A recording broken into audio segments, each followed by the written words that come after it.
forever. NBA now and forever.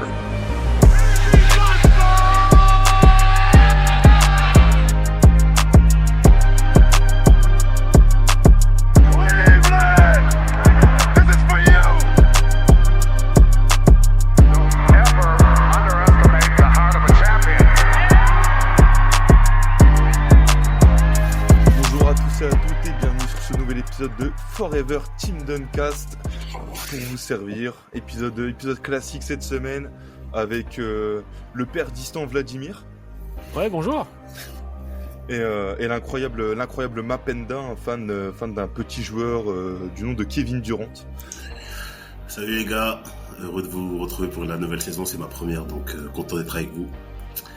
Et on sera toujours là pour soutenir KD jusqu'à la retraite. On va encore dire des grosses dingueries.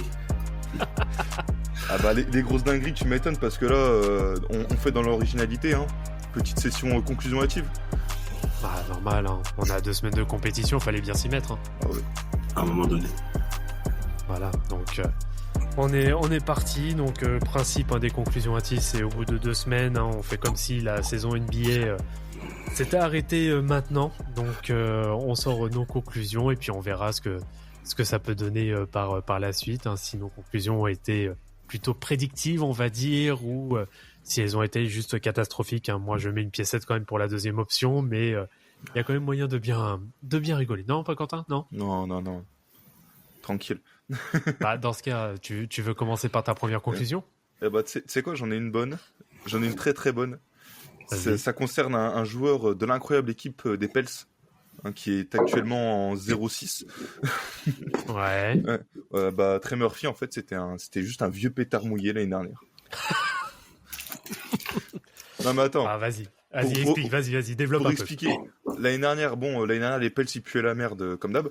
Il était à 21 points, 5 rebonds, 45% au tir, 36% à 3 points. Tu vois, le gars était chaud, on le voyait un peu partout, un petit peu de création, un petit peu de défense. Et là, 14 points, 39% au tir. Allez hop. Oh putain. Ah, c'est terrible. Hein. Voilà, hein, c'est top. Top. Ah, c'est compliqué. Bah après, qu'est-ce qu'on peut dire en vrai des Pels ? Pas grand-chose. Hein. Je sais pas, moi, tu vois, même si t'es dans une équipe de merde, stat au moins. Je sais pas, fais un truc. Bah, il y a encore même ça. Enfin, d'ailleurs, j'ai vu, c'était quoi ? Je crois que c'était sur Trash Talk. Je crois que c'était Trash Talk sur leur compte Twitter qui disait que, grosso modo, depuis le mois de mars, les Pels n'ont pas gagné. Donc, ça fait plus de 21. Je crois que c'est 21 matchs. Je crois que ça fait 21 matchs d'affilée qu'ils n'ont pas gagné. C'est chaud. Même là, sur le début de saison, ils n'ont pas gagné là ? Non, ils sont en 0-6. Bah, là, ils sont en 0-6 là. Ouais, effectivement. Ah ouais. Non, non, c'était pas 21 très... matchs. Ils ont gagné fin mars. Il y a eu... attends, 1, 2, 3, je 4, sais plus, mais j'avais cru voir un 5, truc du 6, genre... 7. Non, tranquille, ça va. Avec la fin de la dernière saison et là, ils sont en 0-13. Ça va. Ah, c'est 0-13, pardon. Ouais, bon, j'ai exagéré, 0-21. Mais est-ce que c'est pire que les Nets qui sont à 0-7 ? Non, mais bon, les Nets...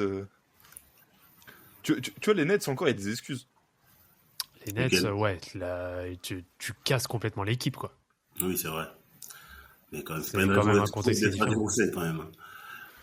Parce que les Pels, tu vois, t'as Trey Murphy, l'année dernière, il était bon, t'as Zion, t'as Herb Jones. Tu vois, quand même, t'as du monde, quand même. T'as Jordan Poole. Ouais, Jordan Poole, bon. Après, tu mets Jordan Poole aux Nets, top 3 des meilleurs joueurs. Hein. C'est terrible ce que tu viens de dire. Ouais, il y a lui. Après, je vais être très franc. Moi, les Pels, j'ai pas du tout regardé, même si Zion, j'aime bien de base. Mais c'est tellement pas intéressant. Enfin, ça donne pas envie en fait de regarder. Mais même José Alvarado, il joue ou pas ? Il est blessé, il me semble. Ouais. Mais déjà, la perte de McCollum, quand même, elle leur fait mal. Mais lui, je comprends pas. Il quitte une équipe de merde pour rejoindre une équipe encore plus merdique. Bonjour les choix de carrière. Ah non, c'est compliqué aussi. Hein. Mais bon, au moins, il y a DeAndre Jordan qui est revenu. Le bon vieux Dédé. Attends, je viens d'aller voir Alvarado, il a quand même joué 5 matchs. Je crois qu'il a raté Ouais. le match. Il a peut-être raté le match contre les Spurs parce que je me Ouais, souviens pas là, l'avoir il a vu. un match pour les Spurs, ouais. Ah, il a que 15 minutes de moyenne pour 3 points. Hein. Ouais, et puis tu regardes les pourcentages. Mais il joue blessé, 29, là. Ouais. Les gars. 29%. Ah, Voilà. putain, ouais. Ah, 29,4%. Ouais. Non, c'est dur. Non, mais bon, de toute façon, enfin, pareil, Enfin, je... Moi, c'est ma take hein, depuis déjà quelques temps, mais New Orleans devrait disparaître de la carte NBA. Hein, je suis désolé. Hein. Enfin, la franchise des Pels, elle devrait disparaître. Ça a jamais rien donné. Même à l'époque où c'était les Hornets, New Orleans, ça donnait rien. Et le problème, c'est que on insiste. Alors, comment dire, juridiquement, c'est une équipe vraiment estampillée NBA parce que chaque franchise, je crois, a une part, a des actions, a de l'actionnariat, je crois, dans la franchise, etc. Mais enfin, j'arrive pas à comprendre. Franchement, j'arrive pas à comprendre. Qu'il déménage à Seattle, c'est mieux. Ouais, non mais j'avoue. Bon. Ouais. Et Sans histoire raison. de remettre le seum à leurs 4 fans en France, je rappelle qu'ils ont trade leur pick non protégé et qu'ils avaient le pick des Pacers et qu'ils l'ont trade aussi. Ah, c'est terrible. Non, franchement, c'est compliqué, mais est-ce que du coup New Orleans est-ce qu'ils vont terminer dernier de la ligue d'ici fin de saison? Non. Non, je pense pas. Il y aura quand même. En fait, Non. c'est une équipe. En fait, c'est dans la lignée de ce qui se passe depuis des années, même quand il y avait encore notre ami Brandon Ingram, CJ. Ouais. Bon, ça finissait pas, c'était pas dernier de la conf, mais c'était toujours entre la 10e et la 13e place. Ça pouvait quelque part un peu accrocher les play-in, mais bon, après, le souffle est retombé. Entre deux blessures de Zion, ça a jamais vraiment pris. Là, maintenant, ils ont un peu cassé l'équipe eux aussi. CJ, il est parti. Voilà, c'est logique qu'ils se retrouvent un peu dans les bas-fonds de la conf Ouest, hein. Ouais, mais bon, Mais moi, pour c'est vous, pas non, les ce qui serait sont- pas... Je suis d'accord pour dire qu'il faut qu'elle disparaisse et qu'on déménage, mais c'est pas l'équipe sur laquelle je tirerais le plus actuellement. Ok. Bah écoute, dans ce cas, Maps, on en profite peut-être pour faire la transition avec ta conclusion. T'as peut-être une conclusion un peu dans Ouais. ce style-là ou... Ouais. Une conclusion équipe de merde, politique de merde, planification sportive nulle à chier. J'appelle les Sacramento Kings de mon gars, Putain. de mon gars Hilario que je shout out d'ailleurs. Lefty. Aïe. Ouais. J'ai vu 2 matchs des Kings parce que pareil, hein, comme d'habitude, j'ai eu beaucoup de mal à rentrer dans la saison. L'intersaison, on me demandait pas. J'ai rien suivi. C'est quoi? Il y a une faille Pourquoi spatio-temporelle. Ouais, c'est ça. Ouais, non, j'étais pas là. Mais je regarde du coup le roster de cette équipe. Et je vois qu'il y a une ligne arrière quand même qui est sur le papier quand même assez intéressante sur le papier. Je vois Demar DeRozan, notre bon vieux Demar, Zach LaVine, le joueur préféré de Damas, Russell Westbrook. Il y a du monde quand même dans cette équipe hein, sur la ligne arrière. Denis Schroeder. Denis Schroeder, notre Malik Monk. Ouais, Malik Monk. Ils ont gardé leur petit jeune là, comment il s'appelle l'ailier là qui s'était révélé en playoff il y a 2 ans là. Killian Ellis. Killian Ellis, ouais. Murray, il est toujours là. Ouais. Bah, il a été prolongé même. Il y a du monde dans cette équipe. J'ai regardé 2 matchs, bon, dont celui de la saison de la nuit dernière là contre Denver. Je crois contre Denver, mais ça ressemble à rien. Ça ressemble vraiment à rien. Tu sais pas ce qu'ils veulent.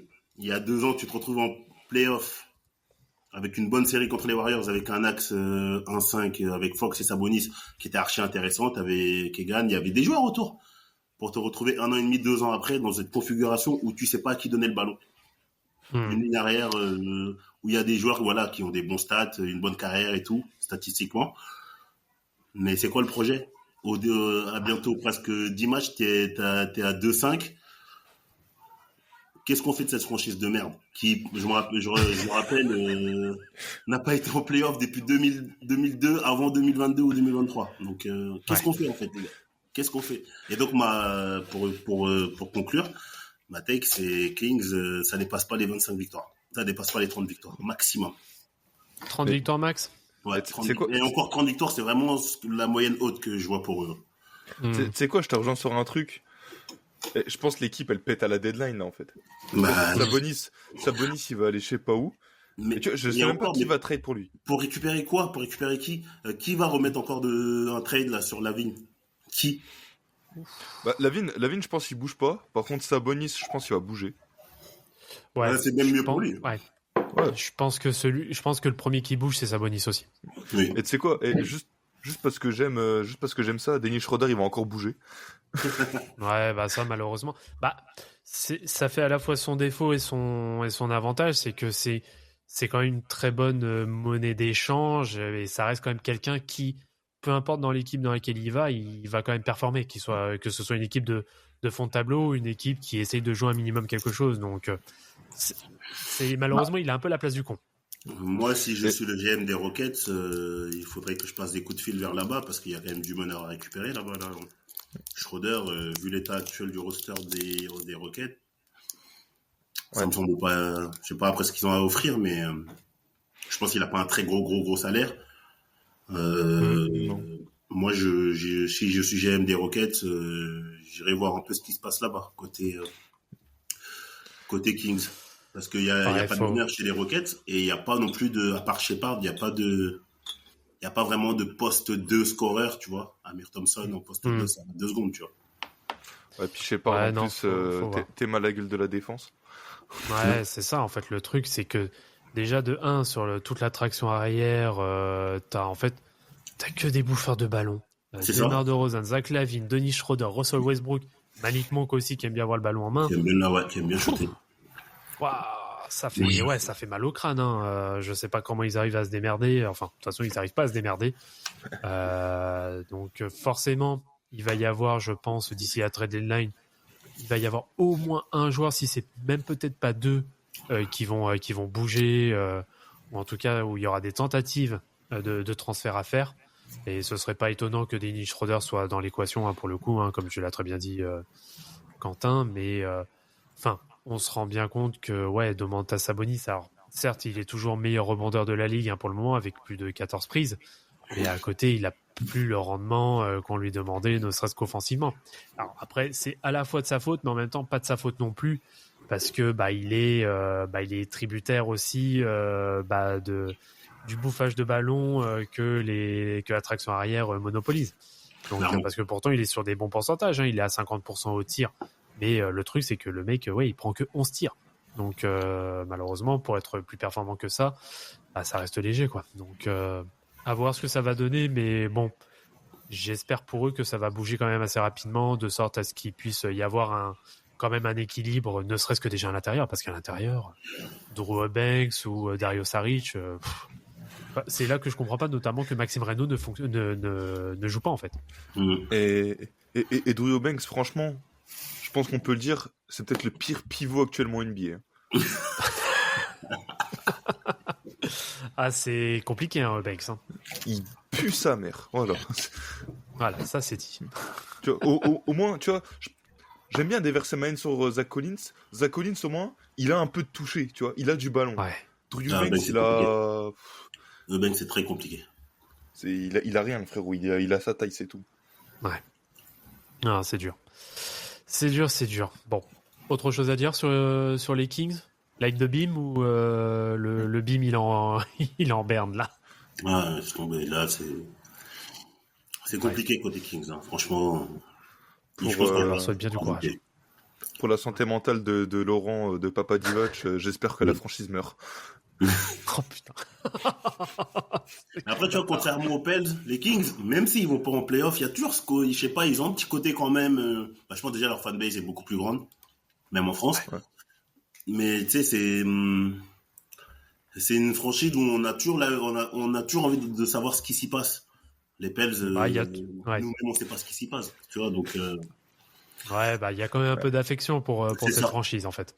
Exactement. Donc c'est vrai qu'on reste toujours un peu curieux de voir ce qui s'y passe, et puis ce qui joue aussi en cette faveur, c'est qu'il y a quand même une fanbase qui est quand même important et qui fait aussi un peu son bruit, donc c'est cool. Et puis on passe au passage on passe le bonjour à Papa Divac en effet, et toute la Kings Nation qui écoutera très certainement ce podcast.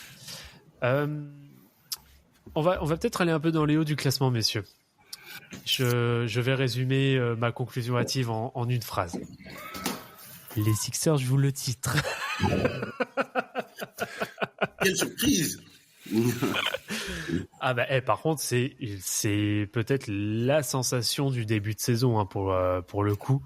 Résultat complètement inattendu de la part des Sixers, en tout cas un démarrage en trombe de ce niveau-là complètement inattendu. Tyrese Maxey, d'ailleurs, qui est Conference Player of the Week numéro 2. Donc ça, c'est cool pour la conférence Est. Et puis, on est sur une dynamique avec juste une courte défaite à Boston d'1 point. Donc, voilà. Bon, c'est à Boston quand on vous connaît. Vous, pro battre Boston... on les a battus en début de saison, hein, quand même. Hein. Ouais, mais bon, on sait toujours que c'est compliqué chez vous quand faut battre Boston. Hein. Ils peuvent aligner un 5 où le meilleur joueur, c'est Drew Eubanks. Vous avez foutu de perdre. Ouais, non, c'est sûr. Bon, on a réussi à gagner l'opening night quand même face à eux. Donc, c'est toujours ça. Mais, après, ce que j'aime bien, moi, dans le début de saison des Sixers, c'est que ça confirme que Maxey, il a une vraie âme de leader. Et que Rafik, d'ailleurs, dit souvent qu'il joue comme un lycéen. Comme un lycéen, oui. Et comme j'ai toujours trouvé dur, par contre, sur ça. Mais on connaît ses qualités. On les a vus même en play-off quand il y avait personne et il a tenu la baraque. Mais ce truc-là, d'amener tout le monde, on l'attendait pas. Et là, avec le début de saison, ça montre aussi qu'il a aussi ce supplément d'âme. Donc ça, je trouve, c'est archi intéressant. Maintenant, le seul truc, comme je vous ai dit, moi, l'intersaison, j'ai rien calculé. Ouais. Pourquoi c'est tant une surprise que ça? Parce que il me semble, sauf si je sors d'une grotte, Paul George est toujours là et Joel Embiid va forcément rejoindre à un moment donné. Ouais. Embiid, il a déjà joué un petit peu. Hein. Ouais, il a raté que 2 matchs. Dans cette équipe, je veux dire, c'est pas non plus un roster de peintres là qu'ils ont les Sixers. Il est intéressant hein, le roster. Hein. Après, t'as de la surprise quand même, tu vois, genre là, j'étais en train de voir les 2 premiers matchs de la saison, genre tu fais start Dominique Barlow, Legend d'ailleurs. Premier match qui n'est pas mauvais. Hein. Bah ouais. Il est vraiment mauvais. Non, il est. Là, il est blessé, j'ai vu, mais tu vois, déjà lui, il fait un bon début de saison. Bon, il a joué 2 matchs, mais il a fait un bon début. Tu vois, t'as la surprise en fait des joueurs que t'attendais pas. J'ai l'impression sur cette équipe. C'est ça, parce que déjà, donc bon, bien sûr, il y a aussi la révélation, on va en parler, hein, de VJ Edgecombe, pardon. C'est ma prochaine. Alors lui qui pour le coup est vraiment le rookie de l'année à cette heure-ci. Enfin, c'est pareil. Tu te dis, le mec saison rookie, il est à 39 minutes de moyenne. Il a été dans le pourcentage. C'est un délire. En 2. Il démarre en 2 à côté de Maxey. Ouais, à côté de Maxey. Tu as des pourcentages Après, les stats, elles sont boostées de ouf, hein, parce que pareil, hein, Tyrese Maxey, le mec, il joue 42 minutes et demie, hein, c'est le plus haut taux, enfin, c'est la plus haute moyenne de minutes depuis le début de saison. C'est le plus grand nombre de shoots tentés aussi, avec 22,7 shoots par match de tentés. Le cochon. Et par contre, le plus grand nombre de tirs à 3 points réussis aussi de la ligue. Hein, 4,3 à 3 points de moyenne. Mais 33 points de moyenne depuis le début de saison, avec des pourcentages qui sont quand même très corrects. Hein. On est sur du 46% quand même de moyenne, hein, pour 46% aussi à 3 points. Ça va. Donc, c'est très très correct. Non, très intéressant. Et puis le truc, c'est qu'il y a vraiment, tu disais Mapenda, oui, l'aspect effectif. Kelly Oubre Jr., il répond présent. Quentin Grimes, on va en parler de Dallas, comment ils se sont fait arnaquer dans le trade ou c'est comment? Parce que Quentin Grimes, le mec qui ne valait rien à Dallas, le mec il est en train de revivre comme pas possible à Philly. Le mec il a 19 points quasi de moyenne. C'est improbable. Dominique Barlow qui fait quelques trucs aussi. Alors il a joué que 2 matchs. Bon, Joel Embiid, voilà, il se remet petit à petit, mais bon, c'est quand même un 17 points pour une reprise, c'est plutôt pas mal. André Drummond qui rend de bonnes minutes. Adem Bona, le mec, il nous sort des contres stratosphériques à gauche et à droite. Jabari Walker qui sort de bons matchs aussi. Il y a rien à dire. Enfin, et puis on sent que le groupe vit bien en fait. C'est ça qui est cool à voir aussi, c'est que les mecs ils jouent sans pression. Et je pense que c'est ça pour le coup qui leur rend service. De quoi? Le cancer n'est pas encore arrivé. Il attend encore sa commande de Burger Eat au drive du Burger King. quand il va arriver, tu sais que ça va changer. Tu sais que ça va changer. Mais Ah, c'est putain. sûr. Mais tu, Ah, mais non. tu vois, moi, ma prochaine conclusion, c'était sur les Sixers aussi, tu vois. Ah bah vas-y, enchaîne si tu veux. Bah, Vijay Shkom, en fait, c'est le meilleur rookie des 10 dernières années, si t'exclus Wembanyama. Ouh. Tu vas Il y a loin. moyen, hein. Parce que là, Franchement, là, il est en 25-5, tout pile poil, 25-5.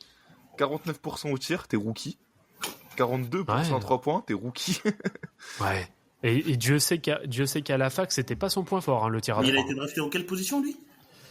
Il était en 3. 3. Ouais, en 3, ouais.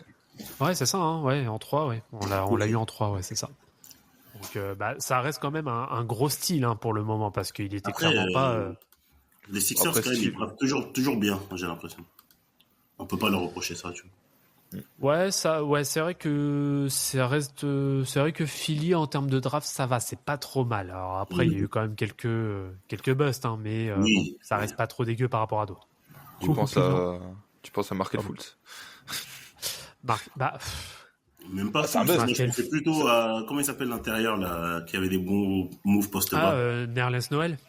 Non, pas Noël. J'ai dit avec Non. des moves. Pas un coup Ah, ennuyant. pardon.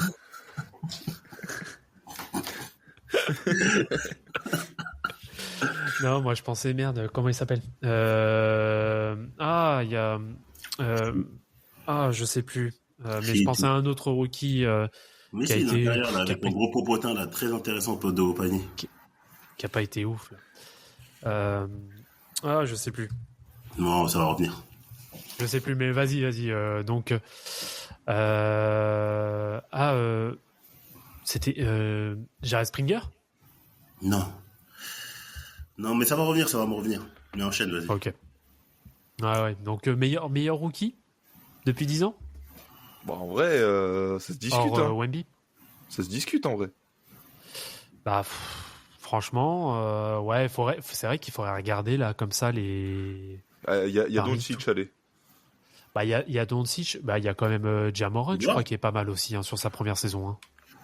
Ouais, il est pas mal, mais tu vois, genre à la fin de la saison, alors que t'as des mecs, ils ont pas joué, ils ont joué 20 matchs, il y avait des discussions, tu vois.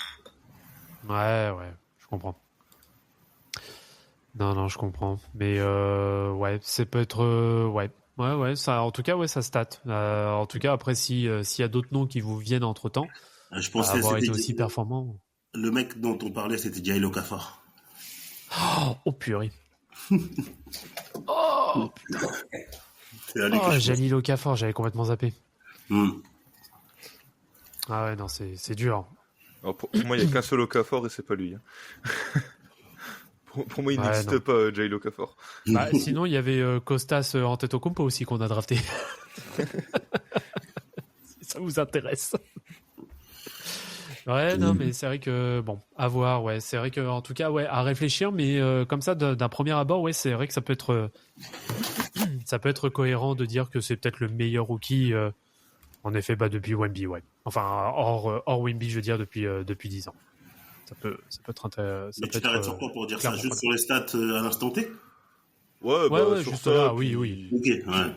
Puisqu'il a, tu vois ce qu'il a montré quand même, parce que le gars, il a démarré avec 32 points, tu vois, quand même. Oui, c'est clair. Après, les débuts de Anthony Edwards aussi, c'était pas mal. Hein. Ouais, c'est vrai. Ouais, c'est vrai. Il y a Morant Non, aussi. c'est vrai que c'était aussi intéressant. Mais bon, en tout cas, tant que Paul George ne joue pas, les Sixers peuvent jouer le titre. Je vous le dis de suite. Appenda, t'as une autre take là? Ouais, pour rester un peu dans les hauts du classement, parce que n'en déplaise à Quentin, cette équipe-là va être dans le haut du classement, contrairement à ses Spurs. Je veux parler des Houston Rockets, cette franchise mythique que je supporte. Mythique pour les chokes. Que je supporte depuis ma tendre enfance. Moi, la take que je voulais faire, c'est que il y a eu beaucoup de, comment dire, les gens n'ont pas été enthousiasmés par l'arrivée de Kevin Durant. Il n'y a pas eu tant de hype que ça. Après, peut-être à juste titre, vu les 2 derniers échecs sur les projets Nets et Suns. Et là, quand je vois comment l'équipe est construite, quand je vois le début de saison là, qui malgré les 2 premières défaites Là, sur 4 victoires de suite. Je pense que cette équipe peut viser, mais très facilement, un top 5. En fait, j'ai 2 takes sur eux. Un collectivement et un individuellement. Donc, Houston, top 5 à l'ouest. Pour le côté individuel, je pense que Sengun va conquérir, va être un prétendant très très très sérieux au MVP. Je me mouille. Oh. Ouais. Un petit doute là. Parce que... Ouais, Attends, moi j'avais j'avais une interrogation. Après, j'ai des arguments. J'avais des interrogations parce que ouais, c'est vrai, il y a 4 victoires de suite. Oui. Vous savez, c'était contre qui les 4 victoires? Ah, mais le calendrier, il est très léger. Ouais, les 4 dernières victoires, c'est quoi? C'est Brooklyn, c'est Toronto, c'est Boston et c'est Dallas. Ah, mais attends, par contre, 4 équipes de merde, si je peux me permettre. Le premier match contre OKC, ils le perdent d'1 point, je crois. 1 point, oui. Ouais. Donc voilà, ça veut dire que même contre la après prolongation équipe, en plus. Après prolongation en plus, tu vois. Donc ça veut dire que même si là, le calendrier il est avantageux, ils ont quand même pu faire le taf. Parce qu'il y a des équipes qui vont se casser la gueule contre Dallas et Boston. Surtout Boston à domicile. Ensuite, comment dire? Là. Bon, les Nets, si tu le prenais pas, là, c'était. Bon, les Nets, on va dire que c'était obligatoire. Ensuite, il faut savoir que Houston joue sans meneur. T'as pas de meneur dans l'équipe, là. T'avais, Van Vliet, mais qui est blessé. Donc là, tu risques de jouer pendant quelques mois sans meneur. D'où le fait, tout à l'heure, je faisais le lien avec Dennis Schroeder. Et en fait, cette équipe, je trouve que ça fait pour suivre, bon, vous savez comment je suis fan de Kevin Durant, pour le suivre là depuis maintenant pas mal d'années, ça fait très longtemps qu'il n'a pas eu un roster aussi complet autour de lui, alors qu'il manque un meneur. Hein. Il manque un meneur. Là, c'était très... Je parle en profondeur d'effectif, hein, je parle pas en termes de 5 majeurs. Parce que oui, les 5 majeurs des Nets ou des Suns sont supérieurs individuellement. Mais quand dans l'équipe, t'as quand même Adams et Capella en poste 5, plus Sengun qui peut jouer 4-5. C'est sûr, c'est confortable. Oui, à l'aile, t'as des Amir Thompson, t'as des Okoji qui sont rajoutés, t'as des Finney Smith, t'as KD, c'est quand même t'as des Tate, et pas Tate le PD. C'était sûr. Dédicace à Tate. Voilà, exactement. Moi, je trouve que quand même l'effectif il est intéressant. Si t'arrives à aller chercher un meneur correct, ça peut être une équipe très très chiante à jouer. Surtout que voilà, il y a de la densité physique. Là, on a vu Toronto, là, ils ont fait un match à 22 rebonds. Le pire bilan depuis je sais pas combien d'années, c'était face à Houston. C'est pas non plus, c'est une équipe quand même qui arrive à sécuriser son rebond. Ça peut être intéressant quand tu vas jouer contre des équipes comme Denver ou OKC. Donc voilà, je pense que c'est une équipe où, avec un bon coach, qui a une culture défensive, ça peut être, moi je pense que ça peut le faire. KD va bénéficier un peu du spacing de Sengun à l'intérieur, vice versa. Ça peut jouer rapide avec Amir Thompson. C'est intéressant, je trouve, Houston, si ça prend. Maintenant, pour le take individuel, Sengun aura tellement d'opportunités et d'espace avec la présence de KD à côté, où les défenseurs vont devoir choisir leur poison. Donc, tu peux pas aller doubler sur Sengun, alors que tu es obligé de le faire poste bas, et aller laisser Kevin Durant tout seul dans le corner à 3 points. Alors, après, ils peuvent laisser... Après, il y a un gars que tu peux laisser tout seul, dans le corner. Oui, mais lequel? Thompson. Oui, c'est clair. Mais après, lui, par contre, sur la défense rapide, comme cette équipe est assez défensive, il va avoir ses ballons sur jeu rapide, tu vois. Donc, lui, il va se régaler là-dessus. Et puis, Thompson, c'est un joueur qui est en plein développement. Donc, je pense qu'ils vont le laisser un peu carte blanche. Je pense. En vrai, ouais, je pense que le salut de Houston, ouais, c'est vraiment la défense pour le coup. Parce que c'est vrai que là, à cette heure-ci, ils sont quand même, ils sont quoi, 4e defensive rating, je crois non, 7e, pardon. 7e defensive rating. Ils étaient 5e, hein. De quoi? L'année dernière, ils étaient 5e, au defensive rating. L'année dernière, ils étaient 5e. Bon, déjà, avec une équipe qui est quand même un peu remaniée, parce qu'il y a déjà les joueurs stars qui ont quand même changé, ça, c'est pas trop mal quand même pour un début de saison. On est qu'au bout de 6 matchs pour eux. Mais par contre, c'est premier offensive rating de la ligue quand même, hein. Ouais, donc, alors que l'année dernière, ils étaient pas dans le top 10 au niveau offensive rating, tu vois. Donc, il y avait une vraie marge pour eux. Et en plus, surtout, pour faire la transition avec ce que tu dis, avec l'ajout de Kevin Durant et Sengun qui va encore plus prendre de l'importance, sur attaque placée, ils vont être forts. Ah, ils peuvent être relous. Ouais, ils Oui. peuvent être relous en attaque placée. Et maintenant, du coup, Ouais. pour poursuivre sur la technique individuelle, avec toutes ces choses-là, je trouve que celui qui peut vraiment sortir l'épingle du jeu, c'est Sengun, où il aura vraiment carte blanche pour faire ce qu'il veut, dans le même modèle un peu que Jokic à Denver. Et si vraiment, parce que là, l'année dernière, je crois, il y a 2 ans, il est à 21. L'année dernière, ça baisse un peu au scoring. Il est à 19. S'il commence à se rapprocher sincèrement des 24, 25, en ayant les mêmes contributions à la passe, à la créa et en défense. Après, tu vois, le problème avec et que le bilan est Sengun... là, son nom va quand même sortir. Je pense que son nom sortira. Ouais, mais après, tu vois, je pense pas qu'il sera dans le top 5 parce que t'as trop des gros clients, en fait, devant lui, tu vois. Parce que tu vois, genre, devant, quasi sûr, t'auras les Giannis, les Shea, sûrement Doncic, vu les stats qu'il balance depuis le début de saison. Alors. Après, tu connais la ligue, hein. Ils aiment bien la nouveauté. Ouais. Bon, après, mais tu vois, je pense le max, ça va être le top 5, tu vois, pour lui. Le grand maximum, je pense, ça va être le top 5. Après, je pense qu'il faudrait qu'il soit au moins 25 points de moyenne. Ouais, 25, ouais, c'est ça. En fait, tout dépendra du coup aussi de son évolution au scoring. En fait, c'est ça. Et là, moi, je trouve qu'avec l'équipe qu'il a cette année, c'est beaucoup plus simple pour lui d'évoluer sur ce côté-là que sur les autres secteurs de jeu où il est déjà très fort, où il n'a pas, entre guillemets, besoin, enfin, même si on a toujours besoin de progresser, où il n'a pas de pression à se mettre. S'il arrive à maintenir ses standards et à augmenter le scoring, moi, je suis pas forcément d'accord avec toi, Quentin, parce qu'on connaît la ligue, hein. Giannis, il a déjà été multiples fois MVP. Comment il s'appelle? Jokic, c'est pareil. Et on sait qu'ils aiment bien la nouveauté, même sur des années où ces mecs-là, ou même d'autres mecs comme LeBron James et tout, auraient mérité de l'avoir. Ils mettent, c'est les nouveaux visages, avec en plus le fait qu'il a été finaliste à la dernière Coupe du Monde. Je pense que la NBA, vous connaissez, ils aiment bien surfer sur les nouvelles vagues, les nouveaux buzz, les nouveaux visages, etc. Quoi. Il y aura un pivot un peu plus jeune qui sera devant lui au classement MVP. Alors là, on peut prendre les paris tout de suite qui ne sera pas devant lui. Bah déjà, il y en a un des deux, il sait défendre. Ah, parce que Sengun ne sait pas défendre. C'est dur. Après, c'est pas les mêmes dimensions athlétiques, on va dire aussi. Il y a peut-être ça qui joue en défaveur aussi de. C'est loin d'être une truffe en défense. Hein. Ouais, c'est pas une faute de gars non plus. C'est pas le meilleur des défenseurs non plus. Oui, on va pas se mentir. Bien sûr. Non. Mais après, par rapport à Wemby, vu que je pense que les Spurs vont tranquillement retourner à leur place attitrée, c'est-à-dire entre la 9e et la 12e place. C'est le mec qui dit ça. Le mec qui dit ça, il nous dit ouais, mais à Houston, il y a pas de meneur, tu sais, en mode de Spurs, il y a un meneur.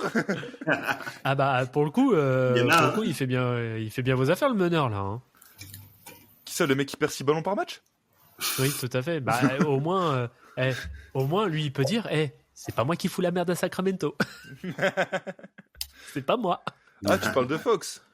Oui, je parle de Fox surtout, oui. Non, mais parce que Fox, il a toujours pas joué. Mais qui joue pas, qui joue pas. Non, parce que là, je parlais de meneur. C'est pour ça, moi, je disais, le meneur qu'on utilise pour l'instant, c'est Castle. Et Castle, il perd 6 ballons. Ouais. Il perd 6 ballons par match. Je l'aime bien, mais Coco, va falloir se calmer, quoi. Bah, après, il a un peu plus le ballon, il a un peu plus de responsabilité aussi. Bon. Après, Castle, c'est pas un meneur naturel. Hein. Ah non, clairement. C'est un arrière. Hein. Non, deuxième Bodenler. Hein. Voire troisième d'Arwemby. Ouais, mais après, je te dis, c'est un arrière, c'est pas un meneur. Ah oui, non, mais là. Voilà, c'est. Après, tant que t'as pas de vrai meneur, côté San Antonio, bah, je pense que ça. On en profite, je pense que ça fait la transition chez toi, Quentin. Oh, bah, tu sais, moi, conclusion hâtive, c'était finale de conf où Embiid dit pas MVP, tu vois, donc. Allez, let's go, on y est. Voilà, tu vois. Allez, vas-y. Bah... Tu sais quoi, vas-y, lâche-toi. Je vais faire comme Appenda, je vais faire collectif et individuel. Finale de conf, pourquoi? Parce que on met quand même des fessées à tout le monde. Il nous manque 2 titulaires. Voilà. Oh là, l'enflammade. Il nous manque meneur All-Star quand même. Il nous manque un meneur All-Star. C'est vrai. Qu'on a dans l'effectif. Il nous manque notre deuxième meilleur défenseur, qui au niveau du cut, c'était un des meilleurs l'année dernière, je crois, NBA. Je peux faire mon Quentin ou pas? Ballon. Oui. On rappelle contre qui vous gagnez? Ah bah on gagne contre des équipes de merde. Hein. Ah bah oui, Dallas, New Orleans, Brooklyn, Toronto et Miami, putain. Alors, il y a Miami, c'était Miami pas- qui sort du lot. Miami, c'est pas une équipe de merde. Oui, il y a Miami qui sort du lot, mais après tout le reste, c'est de Non, la non, pour l'instant, on a battu que des équipes de merde à part le Heat. Hein. Ça, je vais pas. Mais ça donne la confiance. Voilà. Voilà. Non, on mais va pour les dire. Rockets aussi, tu vois, c'est juste les Rockets, j'abuse un peu exprès, tu vois. Après, là, tu vois, moi, j'attends de voir. Même pour les Rockets, tu vois, j'attends de voir les 2 prochains matchs parce que les Rockets, c'est quoi? C'est Grizzlies et Spurs, les prochains matchs. Mhm. Donc, c'est déjà des équipes un peu plus sérieuses. Les Spurs, les prochains matchs, tu joues les Lakers avec probablement Doncic et Reeves de retour. Donc, je vais pas mentir, je suis un peu des fesses. Et puis après, du coup, tu joues les Rockets. Tu vois. Pour moi, là, ça va être le test. Parce qu'après, bon, après, on rejoue les Pels, les Bulls, les Warriors, c'est pas si ouf que ça au final. Après, on joue les Kings, enfin, on joue plein d'équipes de merde, là, en fait. Mhm. Donc là, il va y avoir le test, tu vois, mais on rejoue comme avant. On rejoue le Spurs Basketball. Oh là T'as là, le oh mouvement là de là. balle. Non, mais attends, je dis pas parfaitement, mais t'as le mouvement de balle qui manquait sur les dernières années, tu vois, déjà. T'as Genre déjà là, ça, t'as l'impression. Après, j'ai pas vu de match des Spurs encore cette année. Mais là, t'as l'impression de revoir du 2013-2014, là, à côté. Pas à ce niveau-là, tu vois, peut-être plus, tu vois, 2010. Tu vois, peut-être plus Ah, 2010 bah. quand ça commence à se mettre en place. Non, mais t'as le mouvement, t'as le mouvement et puis il te manque quand même ton meilleur créateur, quoi. T'as pas Boris Dio. Bah ouais, Ah oui. il est blessé, en train de se refaire une teinture, Boris Dio, là. Ah, vas-y, toi, fous-nous la paix, toi. Non, mais Avec t'as quand même de nouveau un bon mouvement de balle. Avec T'as des Jérémy mecs- Soral, là. T'as d'autres mecs. T'as d'autres mecs, ils ont accepté d'avoir leur rôle réduit, tu vois. Je pense à Devin Vassell. Devin Vassell qui s'est remis à jouer off-ball et à défendre. Donc déjà, ça, c'est une réussite. Juste ça, c'est une réussite. Moi, je voulais qu'il fasse ça, bah c'est bon, il le fait. Après, tu vois, vas-y, t'as des mecs genre Harrison Barnes, c'est un peu moins fou cette année, mais... Ouais, bon, après, il vieillit aussi, hein. Mais là, t'as le jeu collectif qui se met en place. T'as encore 5 joueurs qui sont blessés. Ton meneur titulaire, j'arrête pas de le dire. Cornet, il a joué que 2 matchs. Et putain, les 2 matchs qu'il nous a fait, c'était 2 gros matchs. Cornet, le pivot qui était à Boston. Ouais, Ok. Ça, c'est intéressant. il nous a fait 2 gros matchs. Après, il s'est blessé. Tu vois, là, on attend qu'il revienne. Là, notre backup, c'est de nouveau Biombo. Bismarck. Voilà. Bismarck, Biombo. on fait contrat. Olinik, il a toujours pas joué. Ouais, Olinik, bon, après Olinik, maintenant, ça reste vraiment de la... Ça reste Ouais, mais vraiment 10 de minutes. la rotation de fond de banc, hein. Ah ouais, non, mais genre, tu le fais jouer 5-10 minutes, tu vois. Ah oui, il apporte toujours ses services, je suis d'accord. Bon, on a Lindy Waters qui est blessé, mais bon, lui, on s'en fout un peu, je pense. Du cornet. Non, mais Luc Cornet, on attend le retour parce que le match Ouais, il qu'il s'est a... blessé. le match qu'il avait fait contre les Pels, il a joué 2 matchs et toujours lui qui a le record de la saison de rebond offensif. Hein. Voilà. Moi, je dis ça, je dis Après, rien. s'ils arrivent à faire jouer les deux avec Wemby ensemble, bon, je pense qu'après, défensivement, c'est quand même compliqué. Putain, n'empêche, Wemby, il a 4,7 contre. C'est n'importe quoi. C'est vraiment n'importe quoi. Encore, la moyenne, elle a baissé, il a fait un match à 1 contre. Après, Ouais, j'ai non. même limite peur qu'il ait commencé trop vite. Hein. C'est ouf de dire ça, mais Genre trop vite, Wow. trop fort. ouais, voilà, c'est ça. Et Hmm. que j'espère que le creux qu'il aura ne durera pas parce qu'il y aura forcément un creux. Il reste que dans là, il commence sa 3e année, c'est ça? Ouais, et qu'on ait, et que par la suite, qu'on ait des exigences beaucoup trop hautes le Exactement. concernant. Ouais, j'ai un peu peur de ça, tu vois. Surtout que voilà, l'été, on l'a vu, tu connais, voilà, Juwan, KD, machin, KJ, Ouais, je comprends. machin, tout ça. Donc les regards seront un peu différents. Mais j'espère que quand il y aura l'espèce de creux, parce qu'il y en aura forcément un, je pense pas qu'il a encore les épaules de tenir 82 matchs comme ça à ce niveau-là. J'espère que derrière il y aura un collectif assez fort côté Spurs pour pouvoir prendre le relais, pour au moins masquer en fait du coup quand il y aura des moments un peu moins down, tu vois. Après moi, je les Spurs, bon après Quentin, je comprends en tant que fan qu'il soit hypé. J'ai du mal à voir le truc prendre au point d'être dans les 6 premiers et de jouer les playoffs par exemple directement, tu vois. Bah, en vrai, cette année, je pense que c'est l'année pour aller dans les 6 premiers parce que là, t'as des équipes qui déçoivent quand même sur le début de saison. Genre, tu vois, déjà, les Clippers, c'est pas ouf. Oui. Les Mavs, tu vois, moi, je les voyais quand même un peu haut. Bah, les Mavs, au final, ils puent la merde. Les Kings sont un peu plus bas que prévu. Les Grizzlies, pour l'instant aussi. Bah, tu vois, t'as quand même des équipes qui déjouent. Donc, je pense, là, là, on a pris un peu d'avance. On a un petit peu d'avance. Là, faudrait Pour moi, là, faut que sur les 2 prochains matchs, du coup, Lakers-Rockets, faut que t'en gagnes au moins un des deux. Parce qu'après, ce que je disais, tu rejoues des équipes de merde, t'en gagnes un des deux, tu mets une avance aux deux, parce que les deux, ils sont juste derrière toi. Tu mets une petite avance aux deux, puis après, t'enchaînes contre les équipes qui puent. T'as ton cornet qui revient, tu reposes un peu Wemby, et puis voilà, tu vois, ça repart. Après, par contre, si tu perds les deux là contre les Lakers et Houston, Là, ça a pué.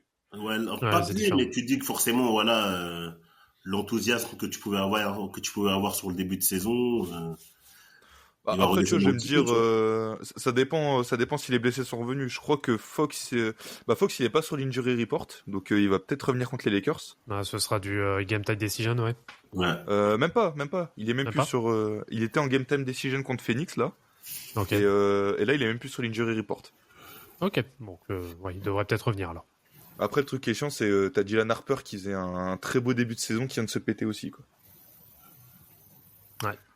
Alors que lui. Après, c'est vrai que vous, l'infirmerie, hein, côté Spurs, il est rempli. C'est chiant. Mais tu vois ce que je disais, tu vois, déjà, t'as 2 titulaires, t'as ton pivot backup. Là, du coup, maintenant, tu rajoutes ton rookie qui était super bon en sortie de banc. Puis, tu vois, mais puis même Olynyk, tu vois, c'est pour ça que je parlais d'Olynyk, même Olynyk, ça fait chier. Ouais, je comprends bien, ouais. Non, on verra bien ce que donne la suite, ouais, pour San Antonio, pour le coup. Mais bon, déjà, voilà, quand on aura déjà, ouais, tous les blessés qui reviendront, peut-être que là, on aura un vrai échantillon, voir ce que ça donnera pour la suite. Messieurs, peut-être avant de conclure, est-ce que vous avez là comme ça, juste sans avoir à justifier quoi que ce soit, est-ce que vous avez d'autres conclusions hâtives à lâcher comme ça là? Ouais, moi j'en avais une sur la conf Est. Ouais. Je pense que sur la conf Est, c'est tellement homogène, j'ai l'impression. Il y a tellement pas d'équipes qui se dégagent que je pense que on peut avoir des équipes qui vont être play-offables ou en play-off avec plus d'une vingtaine de défaites, voire 30 défaites. Ça va être très, très serré. Dans le top 6. D'avoir. Ouais. Voilà, c'est ça, ouais. Même, dans le top 6, ouais. Ouais, c'est vrai que là, c'était déjà un petit peu le cas l'année dernière, hein, je crois. Hein, si je dis pas de conneries, j'ai plus les bilans en tête, à part Boston qui était vraiment. Les Cavs aussi, c'était pas mal. T'avais trois équipes dans le top 6 à plus de 30 défaites. Waouh. Les Knicks, qui étaient en 51-31. Les Pacers, ils étaient à 50 wins. T'avais les Bucks qui étaient à 48 et t'avais les Pistons qui étaient à 44. D'ailleurs, les Knicks, on en a pas parlé, mais si c'est pour faire des bilans comme ça, avec le recrutement et l'engouement qu'il y a, dans une conférence qui a grave de la place, ça va être compliqué. Si tu veux, j'ai une conclusion pour les Knicks. Top 2. J'ai une double conclusion en plus pour les Knicks, si tu veux. Les Knicks et les Cavs, ça passe pas un tour de playoff. Ah ouais, sérieux? Je suis beau jeu quand même, j'inclus les Cavs. Ouais, en plus, c'est vrai que si on s'arrête là maintenant la saison, Cleveland qui est en 7 et New York en 6, New York il se taperait Milwaukee et Cleveland il se taperait à Chicago. D'ailleurs, on n'a pas parlé de Chicago. Mais, en fait, il y a moyen les Cavs ça passe un tour s'ils sont 7ème. Écoutez, comme ça je laisse. Allez, dernière conclusion hâtive et on en profitera pour clore l'épisode. Écoutez, Chicago, c'est le meilleur Chicago depuis 98. Voilà. Ciao. Après, si tu veux, j'en ai vraiment une toute dernière juste pour faire criser les gens en fin d'épisode. Vas-y. Gershon Yabusele doit retourner en Europe. Oh. Ah, le pauvre, putain. Pourquoi son début de saison là, il est pas ouf? Il est à genre. Il joue pas. Il joue pas du tout. Et puis quand il joue. Quand il joue, c'est un petit peu compliqué, mais c'est surtout que Thibodeau, il le fait pas jouer. Thibodeau, il est plus là. Trouver ses marques. Pardon. Mike Brown, voilà. Mike Brown. Il le fait pas jouer. Les quelques minutes qu'il joue, il trouve pas sa place. C'est compliqué. 1,5 points de moyenne. Waouh. Non, c'est très très compliqué, ouais. 10 minutes de temps de jeu, 20% au tir. Voilà. Je pense Alors qu'ils qu'à cette attendaient vraiment heure-ci, pas à ça. parmi nos Français, Non. alors qu'à cette heure-ci, parmi nos Français, on a Steven Francisco qui est MVP de l'Euroleague sur le premier mois de compétition. Voilà. Nickel. Eh ben, écoutez, messieurs, merci bien.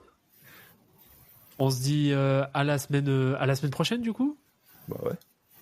Éventuellement, on verra qui sera présent pour très certainement un épisode intemporel. Voilà. Sur ce, n'oubliez pas que la vie est une fête. On se dit à plus tard. Ciao, ciao.